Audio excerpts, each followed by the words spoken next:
একটা মানুষ তখনই কাঁদে যখন তার মনের সঙ্গে লড়াই করে বারবার পরাজিত হয়। ভাগ্যের কাছে আমি হার মানিনি, হেরে গেছি শুধু বিশ্বাসের কাছে। যে কখনো কষ্ট করেনি সে কোনো দিন জানবেও না কষ্টের ফল কতটা মিষ্টি। মনে শুধু একটাই কষ্ট, জীবনে কারো আপন হতে পারলাম না।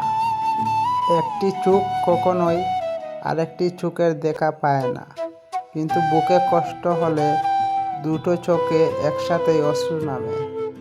মুখের কথাও হয় যে গান, যদি তুমি গাও।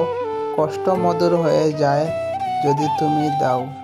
দুনিয়ার প্রতিটি মানুষের বুকেই ব্যথা আছে, শুধু প্রকাশ করার ধরন আলাদা। চোখের পানি সবাই দেখে, কিন্তু কষ্টের হৃদয়ের রক্তক্ষরণ কেউ দেখে না। কোনো কিছু পাওয়ার আনন্দ হয়তো কিছুদিন থাকে, কিন্তু না পাওয়ার বেদনা বয়ে বেড়াতে হয় সারাটা জীবন। অশ্রু হলো হৃদয়ের এমন ভাষা যা মুখে প্রকাশ করা যায় না।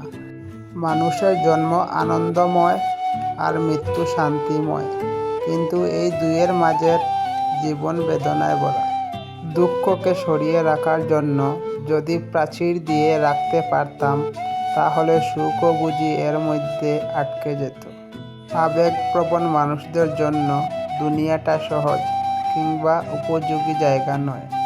মাঝে মাঝে এমন হয় যে হুট করে মরে যাওয়ার চিন্তা নিয়ে ভীষণভাবে বাঁচতে ইচ্ছে করে। উদ্দেশ্য ছাড়া কষ্ট অর্থহীন। ধৈর্য সকল কষ্টের পরম ঔষধ। নিজেই নিজের কষ্টের কারণ হয়ো না, কেননা অন্যকে মাফ করার সহজ, কিন্তু নিজেকে সহজে ক্ষমা করা যায় না। সুখ ভাগ করলে বাড়ে, আর কষ্ট ভাগাভাগি করলে কমে। একজন প্রকৃত মানুষ হাসি মুখে কষ্ট বরণ করেন, কারণ সে এর ফলাফল জানে। নিজেকে কষ্ট দেওয়া কখনো কোনো সমস্যার সমাধান হতে পারে না, বরং এর চরম পরিণতি আত্মহত্যা। আমি কষ্ট থেকে যতই দূরে থাকতে চাই না কেন, কষ্ট আমাকে বারবার খুঁজে নেয়।